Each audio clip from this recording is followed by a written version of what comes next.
Assalamualaikum warahmatullahi wabarakatuh. Selamat sore. Waalaikumsalam warahmatullahi wabarakatuh. Selamat sore, Waalaikumsalam. Pak. Selamat sore, Pak. Ya, kan kalau bulan puasa tuh macetnya lebih-lebih ya. Iya, Pak, ini, Pak.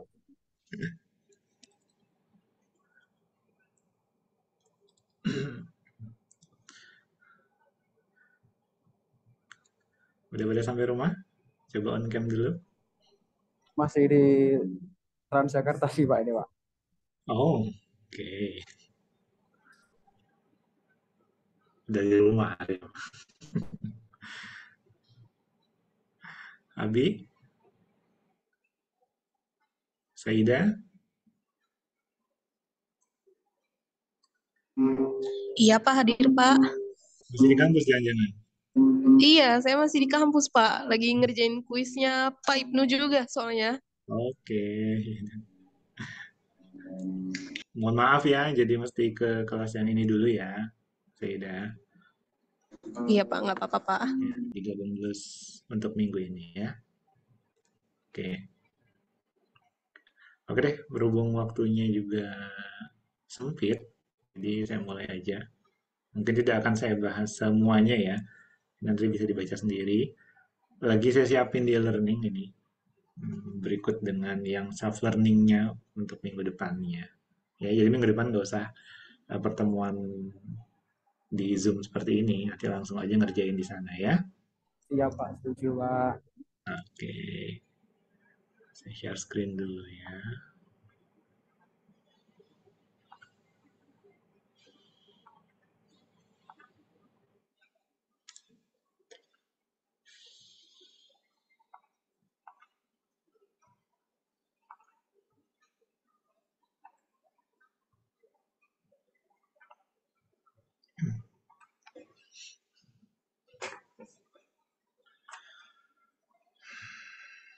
Harusnya udah kelihatan ya.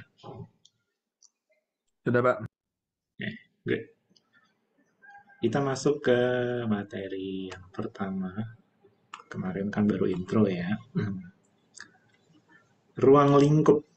Ya, sebelum kita masuk kemana-mana, kita tetapkan dulu batasannya kan. Kalau mau bikin karya ilmiah atau mau bikin skripsi dan lain-lain kan kita tentukan dulu ruang lingkupnya. Bentar ya. Ini kalau di rumah gini nih, anak saya manggil. Biasa di Aman, Pak. kantor. Aman, Pak. Bentar-bentar ya. Oke, Pak.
Aduh.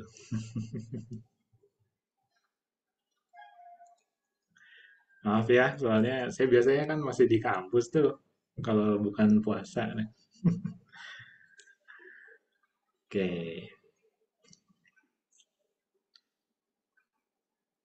Aman ya suara saya ya? Aman, Aman, Pak. Pak. Aman, Pak. Nah, ini agak sedikit flashback ke yang kemarin nih, ya. Yang intro kan tentu ada isian-isian yang di awal-awal seperti ini. Nah, ini kita bahas lagi sedikit. Nah, nggak lupa kan kemarin saya sebut teknologi informasi itu merupakan hal yang membantu kita dalam membuat, mengubah, menyimpan, mengkomunikasikan, dan menyebarkan informasi. Ya, Jadi teknologi apapun yang memungkinkan kita untuk membuat dan menyebarkan informasi. Ya, itulah teknologi informasi. Dia mempermudah kita mau cari informasi, kita bisa cepat dapatnya, tepat juga dapatnya, gitu. Nah, semuanya itu dimungkinkan oleh teknologi informasi. Nah, dalam proses digunakannya teknologi informasi itu tentunya uh, didukung oleh infrastruktur yang memungkinkan si teknologi informasi itu bisa berfungsi dengan baik. Ya, ada infrastruktur di baliknya. Simpelnya gini, komputer hardware-nya ada, tapi tanpa software-nya kan nggak mungkin. Gitu. Di rumah kita punya banyak sekali alat-alat perangkat-perangkat listrik. Tapi jika di tempat itu tidak ada infrastruktur kelistrikannya, nah kan tidak mungkin juga itu bisa terwujud. Gitu. Nah, dalam kaitannya di teknologi informasi, ada tiga ya. Infrastruktur teknologi informasi itu ada tiga komponen, yaitu menyangkut hardware-nya, perangkat kerasnya, software-nya, perangkat lunaknya, dan layanan teknologi informasi yang dihasilkan dari kolaborasi antara perangkat keras dan perangkat lunak itu tadi. Ya. Nah, ini kalau menurut pakar, menurut Robertson sama Sribar, mereka nyebut maknanya tuh infrastruktur, ini infrastruktur doang ya, bukan infrastruktur teknologi informasi ya. Jadi suatu struktur yang ada di bawah struktur. Nah, apa tuh? Nah, jadi ada lapisan-lapisan yang saling mendukung dan melayani. Ya, kalau di luar negeri mungkin lebih advance ya. Jadi kalau di bawah tanah ya kita lihat kalau di atas permukaan tanah mungkin jalan ya kan lampu-lampu segala macam. Nah, tapi kalau udah ada di baliknya yang ada di bawah tanahnya mungkin ada gorong-gorong untuk pembuangan saluran air, untuk jalur internet yang ditanam, kabel listrik yang ditanam, gitu. Jadi ada banyak sekali struktur yang ada di balik permukaannya. Nah, karakteristiknya itu apa? Infrastruktur itu pemakaiannya lebih luas dibanding struktur di atasnya. Jelas, karena dia mengakomodir apa yang terjadi di atas. Itu. Apa yang terjadi di balik ini kan, biasanya tubuh kita aja sekompleks ini, tapi kan nggak kelihatan kan kerjanya kan. Tapi bisa dirasakan gitu. Lebih permanen dan statis dibanding struktur di atasnya ya. Walaupun atasnya berganti-ganti, jalan udah dikorek lagi, diaspal lagi segala macam, tapi kan yang mendukung di bawahnya itu kan tetap ada gitu. Walaupun nanti dibuat sodetan baru untuk saluran-saluran air, tapi kan saluran utamanya kan tetap ada gitu. Terhubung secara fisik dengan struktur di atasnya.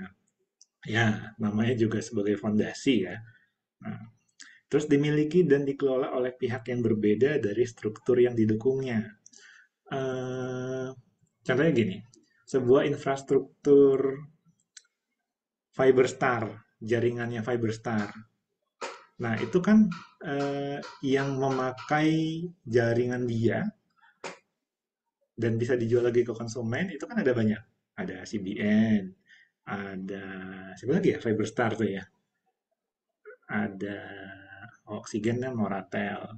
Jadi ada satu infrastruktur jaringan yang bisa dipakai beramai-ramai gitu ya.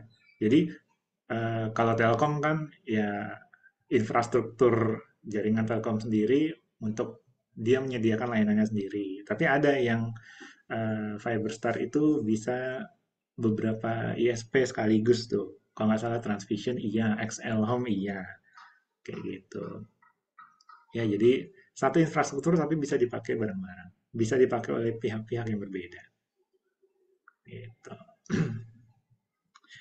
Terus apa lagi ya?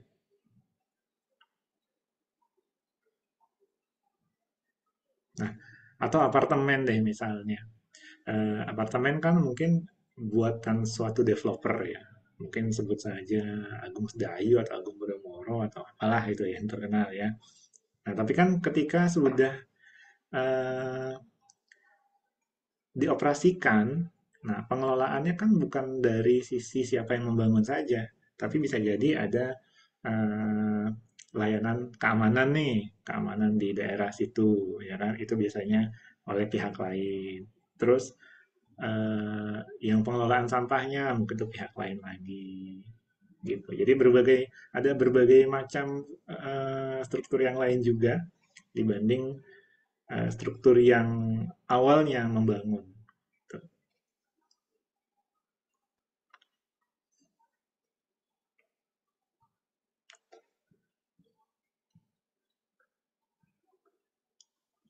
Nah, bisa dilihat gambarnya sini ya. Nah, dilihat di IT infrastruktur tadi udah saya jelaskan tuh ya.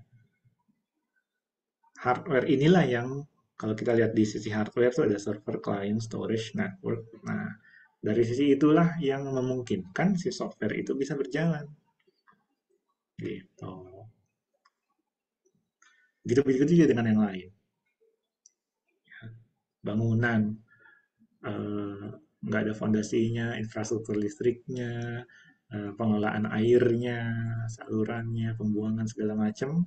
Nah, semuanya itu kan memungkinkan untuk orang huni saat yang tadi saya sebut itu ada. Kalau nggak ada, nggak mungkin dong bangunan itu bisa dihuni kan gitu. Ya, rumah kita aja kan merupakan sebuah infrastruktur kan. Semua layanan itu terintegrasi ya. Untuk sanitasi kan pasti ada. Pembuangan sampah, segala macam, sirkulasi udara, pendinginan, listrik, internet. Nah, dari hal yang paling dekat dengan kita aja kan itu juga merupakan sebuah infrastruktur gitu.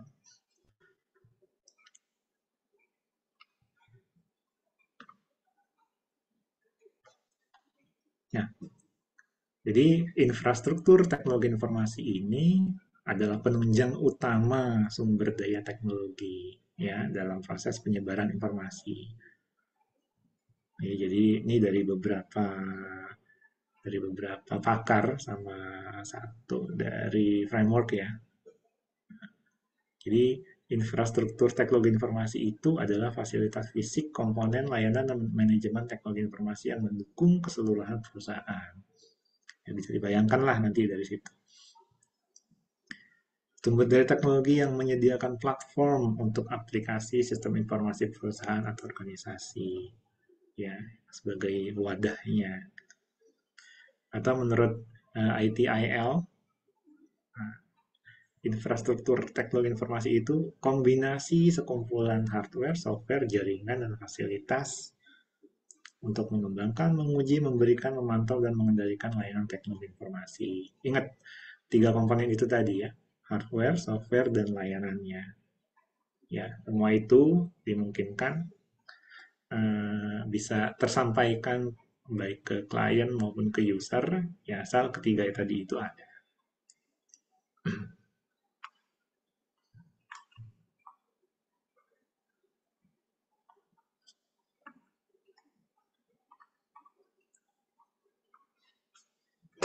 Oke. Nah, layanan-layanan apa aja yang terlibat di dalam infrastruktur teknologi informasi? Nah, ada di bawah ini. Nah, ini kaitannya ke kemampuan kitanya nih sebagai usernya dan kemampuan teknis juga. Nah, ada layanan platform komputasi. Jadi dialah yang menyediakan layanan komputasi yang menghubungkan, yang koneksikan orang-orang, pelanggan, supplier dalam lingkungan digital ya, menggunakan server, komputer laptop, smartphone, dan media komunikasi lainnya. Jadi platform inilah yang memungkinkan semua pihak-pihak yang terlibat ke dalam perusahaan itu bisa saling berkomunikasi dan bisa saling bersinergi gitu. Terus tentunya ada layanan telekomunikasi juga ya. Gimana caranya bisa terhubung kalau tidak ada layanan telekomunikasinya gitu. Ya kan banyak sekali eh, media komunikasi yang tentunya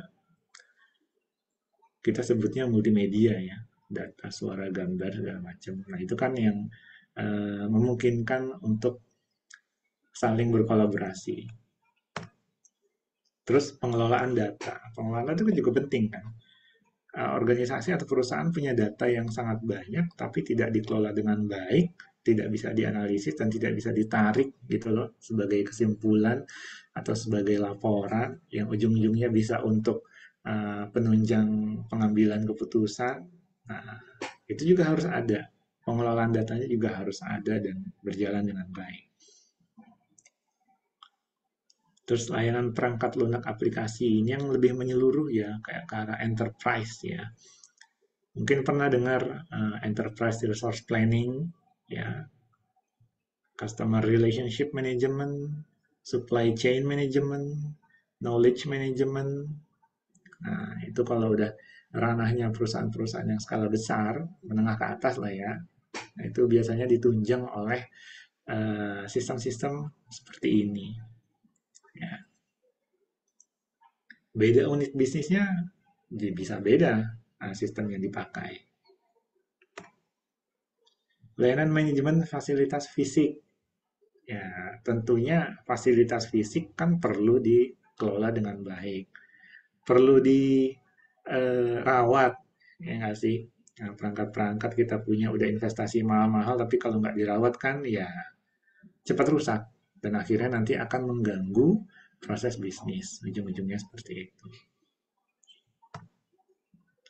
Layanan manajemen teknologi informasi. Ya.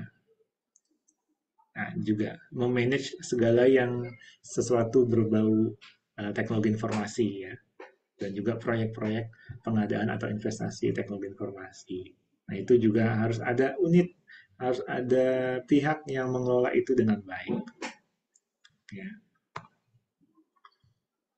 Layanan standar teknologi informasi. Jadi, tentunya dalam penerapan teknologi informasi berdasarkan kebutuhan, ya tentunya kita udah menetapkan dulu aturan-aturan, kita kebijakan-kebijakan yang ada. Gitu.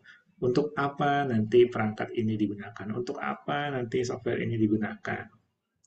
Ya, kapan digunakannya? Gimana menggunakannya?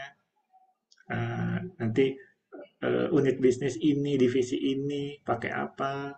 Bagian ini pakai apa? Nah itu semuanya diatur dalam sebuah kebijakan maupun aturan. Ya.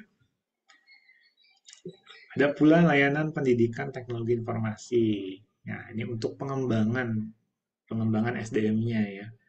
Jadi karyawan bisa diberi pelatihan untuk meningkatkan kemampuan IT-nya, atau manajer-manajer yang stakeholder kayak manajemen menengah ke atas itu kan perlu sekali dibantu oleh teknologi informasi supaya bisa menghasilkan pengambilan keputusan yang baik gitu. Belum lagi untuk mengelola investasi teknologi informasi, karena seperti yang sering saya bilang di awal, investasi teknologi informasi itu mahal. Ya. Layanan penelitian dan pengembangan teknologi informasi. Nah, di sini juga perlu lah yang namanya proses R&D, Research and Development juga tentu perlu banget. Nah, jadi gimana caranya supaya teknologi informasi ini bisa membantu perusahaan membuat si perusahaan ini tuh beda dengan yang perusahaan yang lain. Jadi lebih dilirik, lebih dipandang atas dasar pemanfaatan teknologi informasi yang tepat. Ya, misalnya ada satu contoh remehnya aja lah ya, misalnya ada dua perusahaan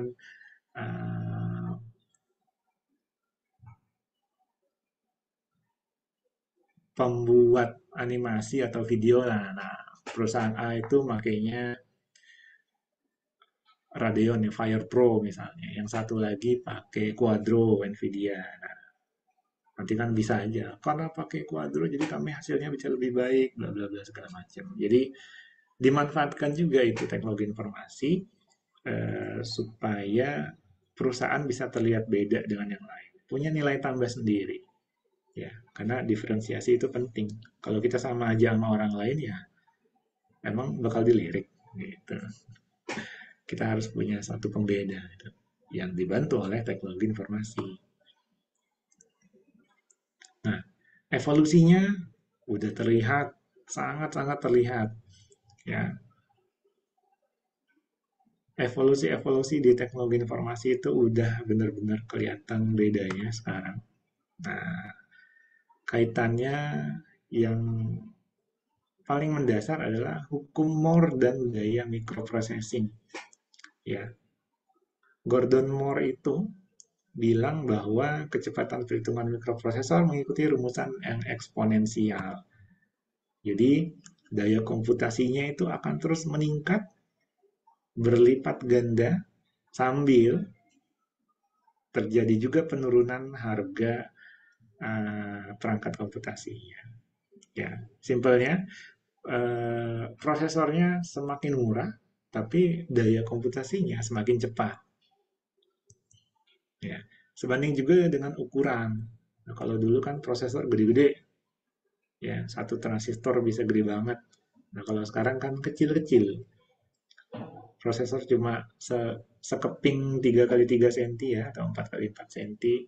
Tapi isinya sudah bisa ratusan juta sampai miliaran transistor di dalamnya. Otomatis daya komputasinya juga semakin tinggi dan semakin murah. Kalau kita lihat daya komputasinya ya, udah makin cepat makin murah. Sama di smartphone juga begitu. Loh ya. Jadi harganya menurun, tapi jumlah transistor dan daya komputasinya semakin tinggi.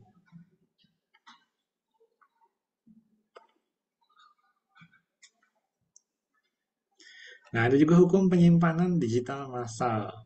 Wah, di dunia ini sudah begitu banyak, udah banyak banget eh, data dan informasi yang disimpan ya. Nggak kehitung lagi lah. Dan menurut Lyman dan Varian, itu jumlah informasi digital kurang lebih menjadi 2 kali lipat setiap tahunnya. Apalagi di dunia yang full digital sekarang ini ya. Peningkatannya pasti akan jauh lebih cepat ketimbang dulu.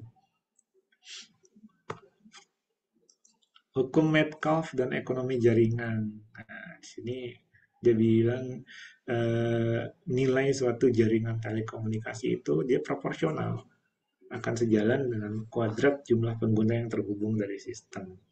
Ya, itu nilai dari jaringan telekomunikasi. Terus penurunan biaya komunikasi dan internet. Nah, ini kan betul-betul terasa sekarang ya. Eh, Paket data internet zaman dulu dibanding zaman sekarang, coba harganya udah jauh beda kan? Eh, Mungkin dulu kuotanya kalau yang seluler ya, yang seluler, oh kuota dikit aja harganya mahal banget. Tapi sekarang kuotanya udah berlimpah-limpah, udah tumpah-tumpah, tapi harganya ya relatif jauh lebih murah ketimbang dulu. Nah, contohnya aja nih, ini contoh zaman dulu sih. Ini di rumah pada pakai internet kabel kan? Belum Pak, belum Pak. Oh belum? Wah, ini saya contohkan Telkom Speedy zaman dulu ya, sebelum IndiHome ya.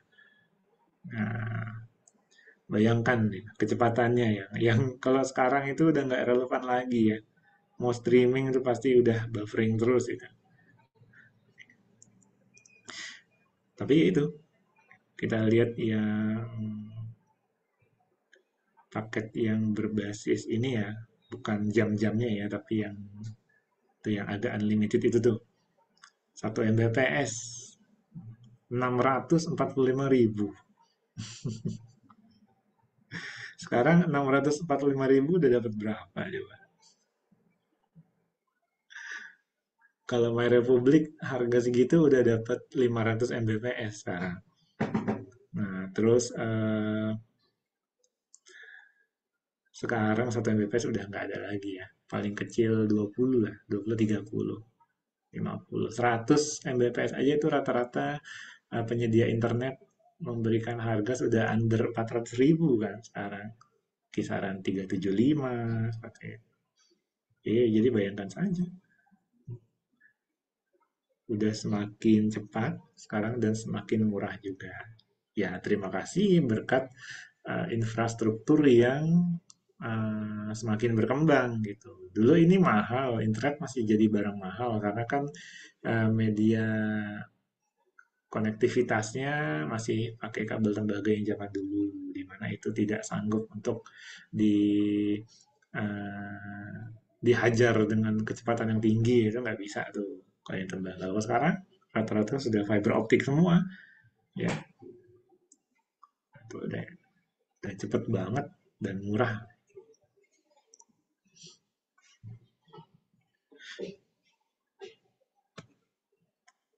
Ya, ini ketika beralih ke zaman ini udah mau jadi IndiHome ini HP itu. 10 Mbps 2,5 500.000 dapat 20 Mbps. Jangan, ini belum zaman sekarang ya. Nah, tapi kalau dilihat ini XL Home nih. Nah, XL Home 100 MB 349, 300 MB 499, 1 Gbps sejuta kurang 1.000. Nikmatnya ini. Kanan ini MNC kalau ini. Saya contohin ini karena saya pakainya ini. Gitu. Ya intinya sekarang evolusinya ke arah sini ya. Semakin cepat dan semakin terjangkau. Karena memang kan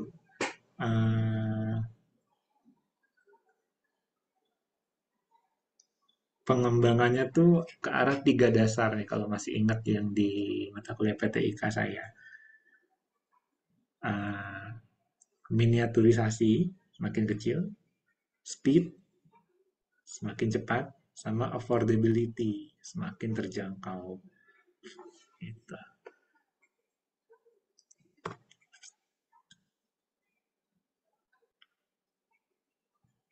Nah, dampak jaringan dan standar. Nah, jadi ya kayak ada standar UTP, FTP, segala macam. Nah, itu kan mulai seiring berjalannya teknologi itu kan terbentuk standar-standar itu ya. Nah, itulah nanti perusahaan menetapkan standar yang sama untuk dipakai beramai-ramai gitu. Ya misalnya untuk eh, koneksi kabelan kan standarnya RJ45 kan portnya gitu. Terus untuk printer kan mungkin dulu masih pakai port serial atau paralel. Sekarang kan rata-rata sudah USB semua. Uh, Standar konektivitas display juga kan kayaknya mau disatukan tuh sekarang. Uh, Mungkin sekarang masih banyak contohnya kayak di sub 15 yang biru ya, yang VGA atau DVI atau HDMI atau DisplayPort. Ya, jangan-jangan nanti ujung-ujungnya pakai Type-C semua gitu. Gitu ya. Begitu juga dengan uh, colokan HP kan lama-lama juga universal semuanya. Nah, sekarang udah lebih menyeluruh dengan Type-C. Sampai Apple pun juga udah ikut Type-C ya sekarang. Nah, komponen ada 7 komponen utama ya. Peranti kerasnya, sistem operasinya, ya, peranti lunaknya, manajemen dan penyimpanan data, platform jaringan atau telekomunikasi, internet, sama layanan dan konsultasi sistem. Yang ini kayaknya nggak perlu terlalu dibahas ya. Yang jelas harus ada perangkat kerasnya, ada sistem operasinya yang sebagai nyawa untuk supaya si perangkat kerasnya itu bisa dioperasikan. Nah, aplikasi atau software yang application software kan tidak bisa berjalan kalau tidak ada sistem software ya kan, tidak ada environment-nya. Kita mau install Office atau Adobe tapi nggak ada operating systemnya kan nggak mungkin. Nah, manajemen dan penyimpanan data. Nah juga kalau misalnya kita lihat sebuah operating system kan memungkinkan kita melakukan prosedur simpan data, delete data, pindah-pindahin, segala macam, ngerapihin, gitu. Platform jaringan, telekomunikasi, ya tentunya kalau nggak ada koneksi, kalau tidak terhubung ke jaringan, ya stand alone ya buat apa kan? Nah, kita ngomongin sebuah infrastruktur yang saling terhubung gitu ya. Jadi tentu sangat penting mereka saling terhubung melalui sebuah jaringan gitu. Dan terhubung ke internet juga ya. Lagian sekarang hard software apa-apanya kan terkoneksi ke internet. Dan ini tidak semua perusahaan punya ya. Jadi nggak semua perusahaan punya staff, punya kemampuan atau punya pengalaman yang memadai untuk menerapkan dan memelihara keseluruhan infrastruktur teknologi informasinya. Ya, karena banyak sekali hal dan itu kompleks ya pasti. Orang jago buat ngebongkar laptop sama PC desktop, tapi kalau dihadapkan ke server misalnya, apakah pasti bisa kan belum tentu. Gitu. Ya. Kan perlu juga instalator khusus, misalnya kalau mau membangun sebuah server atau membangun sebuah backup server gitu. Pasti punya masing-masing dari apa yang diimplementasikan itu punya pihak-pihak yang memang kompeten untuk mengurus hal itu.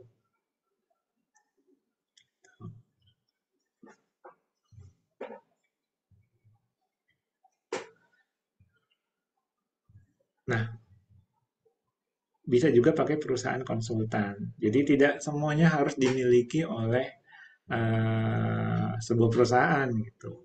Gimana bayarnya kan?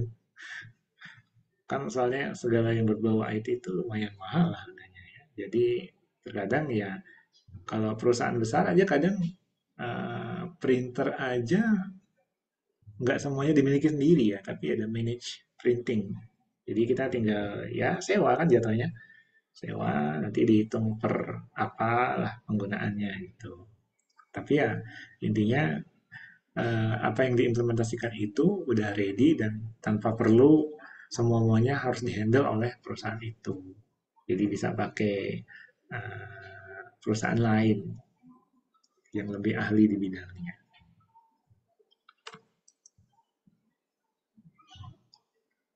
Nah, teknologi informasi itu juga harus adaptif, harus fleksibel. Jadi bisa mengakomodir perubahan-perubahan yang terjadi, baik itu dari kebijakannya, baik tiba-tiba arah haluan perusahaan itu berubah, proses bisnis yang berubah, nah itu harus bisa diakomodir oleh teknologi informasi perubahannya. Ya. Jadi bisa menyesuaikan diri dengan keadaan. Harus seimbang di 3 area ini. Yang pertama itu adalah SDM-nya. Ya. Karena pemanfaatan teknologi informasi itu menuntut perubahan profil kompetensi dari SDM. Jadi orang yang ada di dalam perusahaan ya harus kompeten dalam memanfaatkan teknologi informasi. Kalau nggak kompeten ya dilatih, kan gitu. Kalau sudah kompeten, tentunya implementasi apapun di dalam perusahaan jadi lebih cepat. Kan seperti itu. Jadi artinya harus ada orang-orang yang memang responsibel, yang memang bisa diandalkan untuk bisa menggunakan teknologi informasi yang sudah diimplementasikan mahal-mahal oleh perusahaan. Ya, jadi secara individu dia bisa meningkat kualitas penggunaan IT-nya dan produktivitas dalam keseharian di perusahaan juga akan semakin tinggi. Ya. Teknologi. Ya. Jadi teknologi ini juga harus memenuhi kebutuhan-kebutuhan yang sebelumnya sudah ditetapkan oleh perusahaan sebelum melakukan investasi. Ya, harus andal, aman, dan fleksibel untuk dikembangkan, dan cost efektif juga. Jadi memang semuanya harus dipikirkan matang-matang betul ya. Kemahalan tapi nggak bisa digunakan kan mubazir. Ya. Penggunaannya banyak tapi ternyata yang dibeli kurang memadai kan juga itu kurang tepat. Dan prosesnya. Nah, jadi pemanfaatan teknologi informasi ini diharapkan akan membuat satu proses itu menjadi lebih baik lagi, berubah menjadi lebih baik lagi. Ya, kita tentunya udah mahal-mahal, maunya proses bisnis tentunya berjalan dengan lebih cepat dong ya, atau alur-alur yang selama ini terlalu banyak bisa dipangkas berkat perusahaan mengimplementasikan teknologi informasi kan gitu ya. Jadi di segala level teknologi informasi itu diharapkan bisa mendukung ya. Jadi kalau sudah tercipta keseimbangan di 3 area itu, baru bisa dikatakan teknologi informasinya tepat penggunaannya ya. Orangnya jago-jago, terampil, pengetahuannya baik, penggunaan teknologinya juga tepat. Jadi apa yang diinvestasikan itu tidak sia-sia ya. Lagi ya. Ini mungkin nggak usah ya, karakteristiknya ya efisien, efektif, sama agile ya. Tolok ukur dari infrastruktur yang adaptif itu kayak gimana ya, kecepatan time to market. Jadi teknologi informasi itu bisa mendukung misalnya ada implementasi hal baru atau proses bisnis baru, nah dia bisa cepat mendukung dan langsung terasa efeknya. Scalability, ya, dapat menyesuaikan perubahan-perubahan yang terjadi. Jadi ketika mau dikembangkan seperti apa, nah bisa tuh mengakomodir seluas itu. Ya, jadi bebannya mau rendah mau tinggi masih terakomodir oleh infrastruktur. Ya, makanya disebut adaptif tuh gitu. Ya, mampu menyesuaikan. Extensibility. Jadi mungkin saja kan dalam perjalanannya ada divisi baru atau ada proses bisnis yang baru atau ada layanan baru yang mau dikeluarkan oleh perusahaan. Nah, itu harus bisa didukung oleh infrastruktur teknologi informasi yang memadai. Ya. Jadi apa yang akan diterapkan itu bisa dijangkau oleh infrastruktur yang sudah ada. Complexity partitioning. Nah, jadi bisa dibagi juga nih komponen-komponennya secara terpisah untuk dikelola. Ya, jadi kan bisa jadi di dalam banyak divisi yang ada di perusahaan belum tentu semuanya butuh peningkatan yang sama dalam waktu yang sama juga kan. Nah, jadi bisa dipilah-pilah nih. Divisi ini nanti yang akan dikembangkan dengan lebih baik ke arah ini. Yang ini nggak apa-apa karena masih memadai, karena masih terakomodir kan gitu. Jadi kan nggak semua divisi harus bergerak ditingkatkan dalam satu waktu yang sama kan gitu. Jadi bisa modular ya. Kalau kita kayak beli power supply yang modular aja nih, power supply komputer. Nah, kita kan ketimbang kita beli yang non modular yang kabelnya nggak bisa dicopot ya, untuk mengefisienkan tempat, kabelnya nggak berantakan, terus bisa memilih kabel mana yang ingin kita pakai, tentu kita kan beli power supply yang modular gitu. Jadi kita colokin aja sesuai dengan kebutuhan yang ada di komputer kita kan kalau beli yang modular gitu. Jadi sesuai gitu dengan kebutuhan. Adaptif. Reusability. Jadi komponen-komponen itu tadi bisa dimanfaatkan ulang atau di cross ya, digunakan oleh berbagai layanan yang disediakan oleh perusahaan. Ya, bisa digunakan ulang. Karena ya nggak mungkin dong, misalnya satu divisi berubah nih nggak menggunakan lagi, tiba-tiba komponen itu atau perangkat itu dibuang gitu aja, itu kan sayang. Ya kan? Pasti masih bisa digunakan. Ya. Kalau infrastrukturnya adaptif. integration ya, namanya infrastruktur ya. Jadi semuanya terintegrasi satu sama lain, punya standar tertentu. Nah, jadi antar komponen ini bisa saling terpadu, saling terkait, dan ya ujung-ujungnya ke yang tadi-tadi juga kan, tuh, reusability, partitioning, extensibility, arahnya ke situ-situ juga.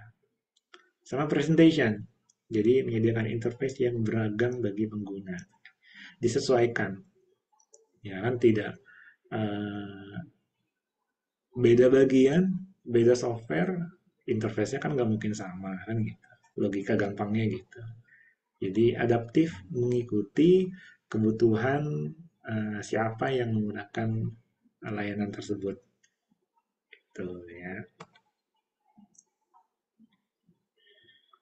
Pengembangan teknologi informasi yang adaptif, ya ini nanti bisa dibaca sendiri lah ya kalau yang ini mah.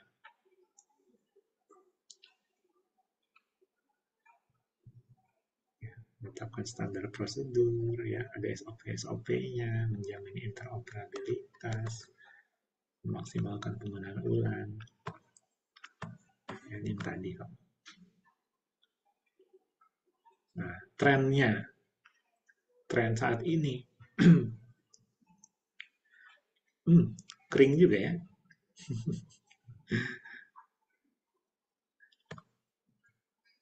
Platform digital seluler kan. Lagi Jadi, buka kok, Pak. ya bentar lagi.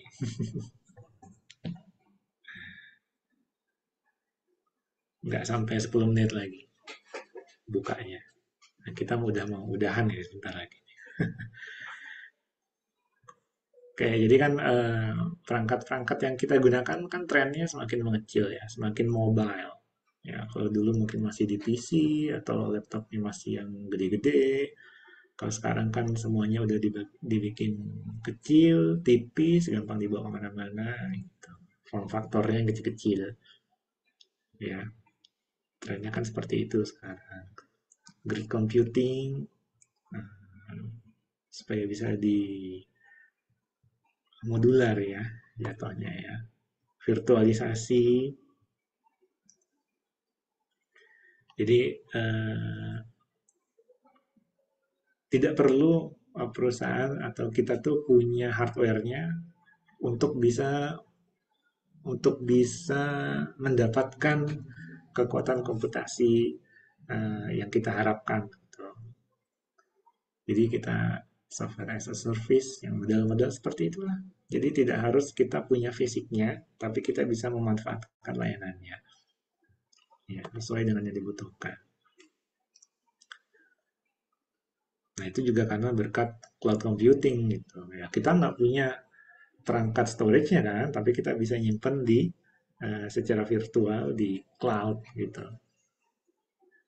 Perangkat storage-nya entah di mana kan servernya, tapi kita bisa simpan dari mana saja. Nah, green computing. Nah, ini juga yang lebih peduli terhadap lingkungan ya, baik dari bahan-bahan yang dipakai, apakah bisa digunakan ulang ataukah bisa di recycle, atau penurunan konsumsi daya komputer ya kan. Nah, kalau semua dibiarkan tanpa pengembangan aja mungkin udah ribuan watt prosesor zaman sekarang, tapi kan dari sisi peningkatan kecepatan, nah dia kan semakin kecil kan pembuatannya, form faktornya, miniaturisasi, ya, otomatis daya yang dibutuhkan juga tidak sebesar itu. Ya, daya prosesor selama ini juga segitu-segitu aja kan yang dibutuhkan, tapi daya komputasinya yang dihasilkan bisa berkali-kali lipat setiap ada pengembangannya. Mungkin RTX seri 3000 yang segitu boros dayanya, terus keluar seri yang baru yang seri 4000, nah, yang jauh sekali kebutuhan dayanya tapi bisa menghasilkan kekuatan komputasi yang mirip atau bahkan lebih cepat gitu. Nah, pengembangannya ke situ ya, sama ya, prosesor bekerja tinggi dan hemat daya, jadi lebih cepat tapi bisa lebih hemat daya. Oke. Ingat, kan kita juga punya masalah dengan energi ya. Energi kita kan haruslah energi yang terbarukan. Sumber daya mineral kan pasti akan habis suatu saat nanti. Gitu.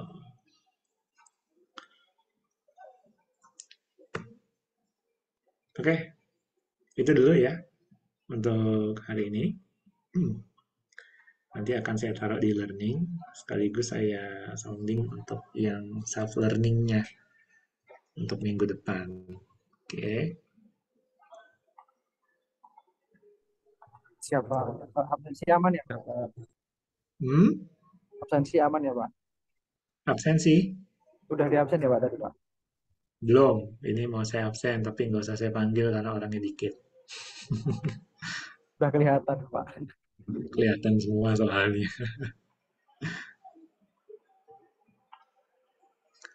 Arya Davin belum nyampe juga, Dwi. Betul, Pak. Arya Davin. Dwi Aji. Handoko ada ya? Handoko. Abi ada ya? Hadir, Pak. Oke. Iwan kemana ini Iwan? Saida ada ya? Saida ada. Abi ada. Iwan sama Lesmareto yang enggak. Oke, kalau gitu. Nanti saya kabari ya eh, untuk ngecek e-learningnya kalau sudah selesai. Oke, kalau gitu saya tutup untuk sesi hari ini. Ya. Sebentar lagi kita buka puasa. Selamat berbuka puasa kalau gitu. Yang penting jaga kesehatan selalu ya. Semoga ilmunya bisa bermanfaat. Oke, kalau gitu saya tutup. Assalamualaikum warahmatullahi wabarakatuh. Selamat sore. Waalaikumsalam. Waalaikumsalam warahmatullahi wabarakatuh. Selamat sore, Pak. Terima kasih, Pak. Yuk, Makasih, sama-sama. Pak.